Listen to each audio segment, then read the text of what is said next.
जब तीसरी पंखुड़ी से गिनना शुरू किया तो दूसरी पंखुड़ी 8वीं हो गई। जब चौथी पंखुड़ी से गिनना शुरू किया तो तीसरी पंखुड़ी 8वीं हो गई। इसी तरह नारद जी ने सिद्ध कर दिया कि सारी की सारी पंखुड़ियां 8वीं हैं। अब कंस से पूछने लगे, अब कंस तू बता कि कौन सा पुत्र 8वां है। तो कंस ने कहा, महाराज ये तो कोई भी पुत्र 8वां हो सकता है। तब नारद जी ने कहा, अरे कंस तुम कहां पड़े हुए हो। कंस कहने लगा, अरे महाराज मैं तो मथुरा में ही पड़ा हूं। तब श्री नारद जी कहने लगे, ये देवकी, वासुदेव, उग्रसेन, ये सभी लोग देवी और देवता हैं। अपना स्वार्थ सिद्ध करने में ये जरा सी भी गलती नहीं करेंगे। इसीलिए कोई भी पुत्र आप कह रहे हैं कि 8वां हो सकता है। तब कंस कहने लगा कि अब मैं क्या करूं। कहते देखो ऐसा है, ये देवताओं की गिनती है, ये मथुरा की गिनती नहीं है। तब कंस पूछने लगा कि महाराज अब मैं क्या करूं। कहते तुमको जो करना है तुम करो, मुझे जो समझाना था मैंने समझा दिया और अपना वीणा उठाया और नारायण नारायण नारायण कहते हुए वहां से चले गए। अब तो जी कंस का दिमाग खराब हो गया। कंस ने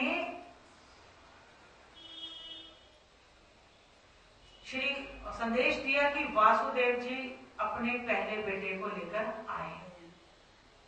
वासुदेव जी अपने पहले बेटे कीर्तिमान को लेकर आए। कंस ने उसको हाथ में पकड़ा, उसकी दोनों टांगों को और दोनों भुजाओं को अपने हाथ में लिया, चारों दिशाओं में उसको बड़ी जोर से घुमाया और एक पत्थर पर पटक दिया, जिससे कीर्तिमान की मृत्यु हो गई। अब उसके बाद इसी तरह कंस एक एक करके सभी बच्चों को मारता चला गया। अब देखिए,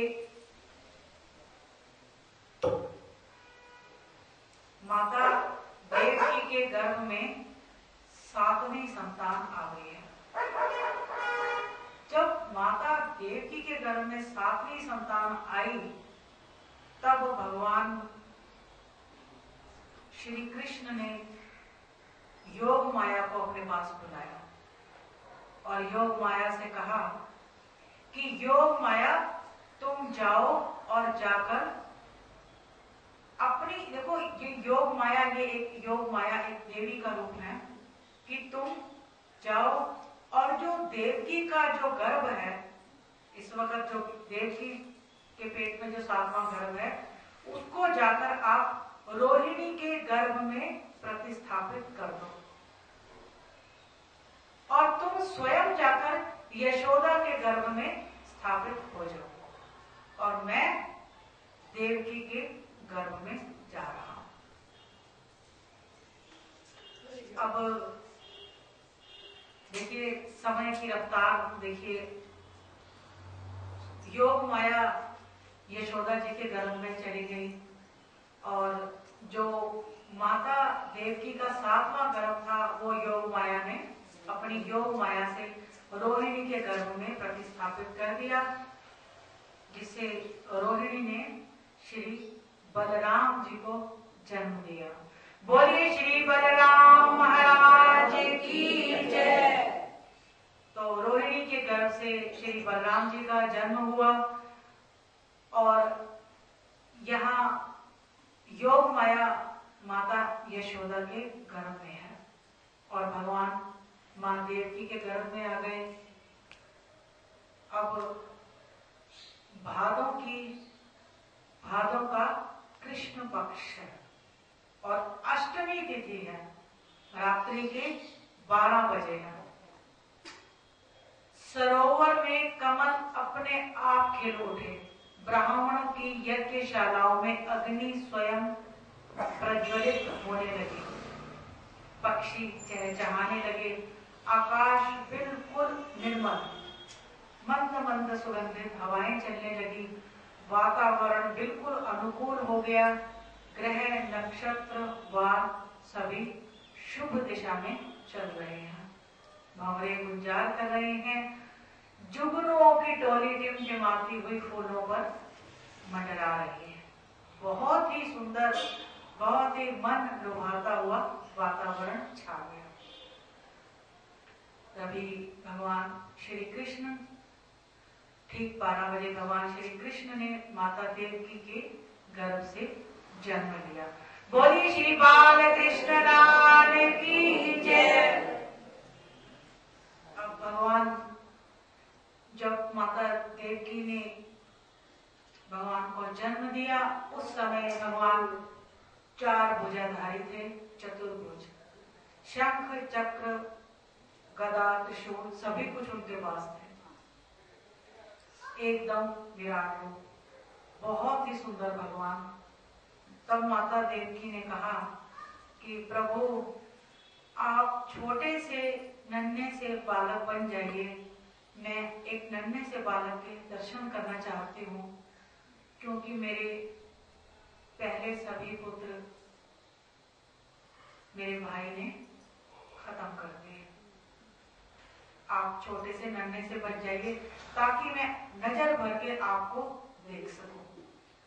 तब भगवान बिल्कुल छोटे से नन्हे से बहुत ही सुंदर नीलमणि के समान एक छोटे से बालक बन गए। भगवान का रूप इतना सुंदर था, इतना सौंदर्य, अनुपम सौंदर्य लिए हुए भगवान प्रकट हुए। जब भगवान आए उस समय जो कारागृह के दरवाजे थे, द्वार थे, वो अपने आप खुल गए। माता देवकी की और श्री वासुदेव जी की हथकड़ियां खुल गई और पांवों की बेड़ियां भी खुल गई। जब भगवान आते हैं तो बंधन खुल जाता है। मुक्ति, मुक्ति का दूसरा नाम भगवान है। जब भगवान आए तो सब कुछ खुल गया। श्री वासुदेव जी ने जल्दी जल्दी भगवान को टोकरी में रखा और भगवान को लेकर गोकुल की ओर चल पड़े। अब गोकुल की तरफ जा रहे हैं, रास्ते में यमुना जी पड़ी। जब यमुना जी में वासुदेव जी उतरे, टोकरी में छोटा सा बालक है। जब यमुना जी को पता चला कि मेरे पति टोकरी में जा रहे हैं और उनका आज जन्म हुआ है, तब यमुना जी बढ़ने लगे, जल बढ़ने लगा भगवान के चरण छूने के लिए।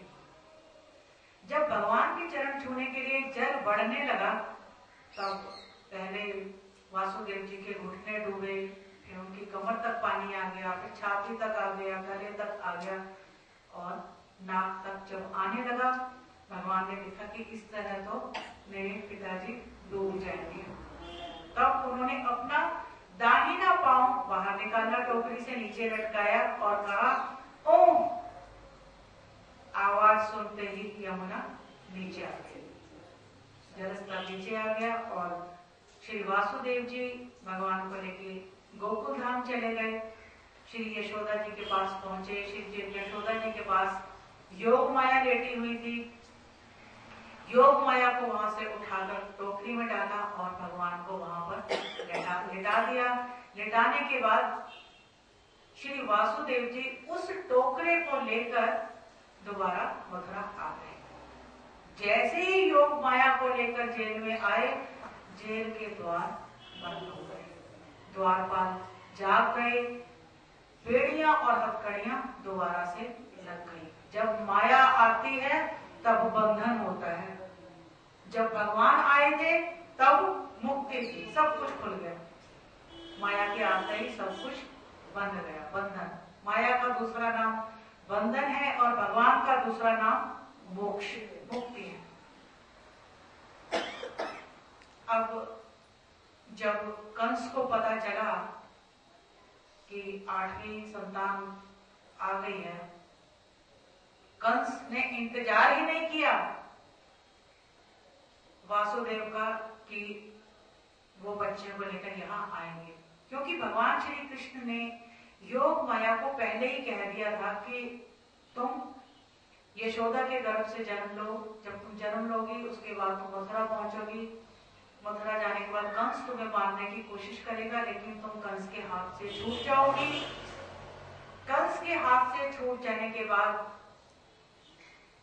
तुम्हें लोग जो है तुम्हारी पूजा करेंगे, तुम्हें चंडिका, भवानी, विजया, वैष्णवी इन नामों से तुम्हें बुलाया जाएगा। ये हम माता चंडी चामुंडा धाम जाते हैं हिमाचल में, चामुंडा धाम, ये योग माया ही है जो भगवान श्री जो यशोदा माँ के गर्भ से जिन्होंने जन्म लिया था। अब देखिए कंस भागा भागा जेल की ओर जा रहा है। जेल में गया, बच्ची को उठाया और उठाकर अपने महल में ले आया। बच्ची के दोनों पांव, दोनों हाथ पकड़े और पकड़ के उसको 10 दिशाओं में घुमाया बहुत जोर से। जैसे ही घुमाया वो योग माया हाथ से छूट गई, अपने आप छूट गई। और जब कंस ने देखा कि ये कहाँ गई, तो सामने शेर पर सवार हुए माता रानी स्वयं खड़ी थी और कहने लगी कि मुझे मार के तुझे क्या मिलेगा, तुझे मारने वाला पैदा हो चुका है। उसके बाद कंस ने माता रानी से क्षमा मांगी और जाकर वासुदेव जी और देवकी जी से भी क्षमा मांगी, क्योंकि उसको कहीं इस चीज का आभास था कि शायद 8वां जिसने मुझे मारना है वो कहीं और जन्म लिया है, उसने यहाँ पर नहीं लिया देवकी के गर्भ से। इसीलिए उसने देवकी से और वासुदेव जी से क्षमा मांगी। अब हम यहाँ से अब चलते हैं गोकुल की तरफ, जहाँ हमारे भगवान आए हैं और भगवान का सभी गोपियां, जितने भी ग्वाले थे, जितनी गोपियां थी, सब की सब उस समय जब भगवान को सबसे पहले जिसने देखा था वो थी श्री सुनंदा जी, जो कि भगवान की रिश्ते में बुआ लगती थी। सुनंदा ने जाके पूरे के पूरे गोकुल धाम में शोर मचा दिया कि यशोदा के घर लाला भयो है। अब सारी की सारी की गोपियां एक दूसरे को हल्दी लगा रही हैं, कुमकुम लगा रही हैं, खुशियां मना रही हैं और भगवान उनके गोकुल धाम में आए, इसके लिए भगवान का देखिए धन्यवाद भी करना चाहिए कि भगवान हमारे यहाँ पर पधारे हैं। और सभी की सभी गोपियां, सभी ग्वाल बहुत खुश हैं और हम भी अब भगवान के प्राकट्य की खुशी में अब हम भगवान का भजन गाएंगे, कीर्तन करेंगे और खुशियां मनाएंगे। पहले हम एक छोटा सा बधाई। गोकुल में बजत बधाई, माई में सुन के आई, गोकुल में बजत बधाई, माई में सुन के आई, गोकुल में बजत बधाई, माई में सुन के आई, गोकुल में बजत बधाई, माता यशोदा बड़ी बड़ी जाए, माता यशोदा बड़ी बड़ी जाए, प्रगटे है कृष्ण कन्हैया, तेरी माई मैं सुन के आई, प्रगटे है कृष्ण कन्हैया, तेरी माई मैं सुन के आई, गोकुल में बजत बधाई, तेरी माई मैं सुन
सूर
व्यास जी महाराज की जय। बोलिए श्री जनक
बोलिए वृंदावन बिहारी लाल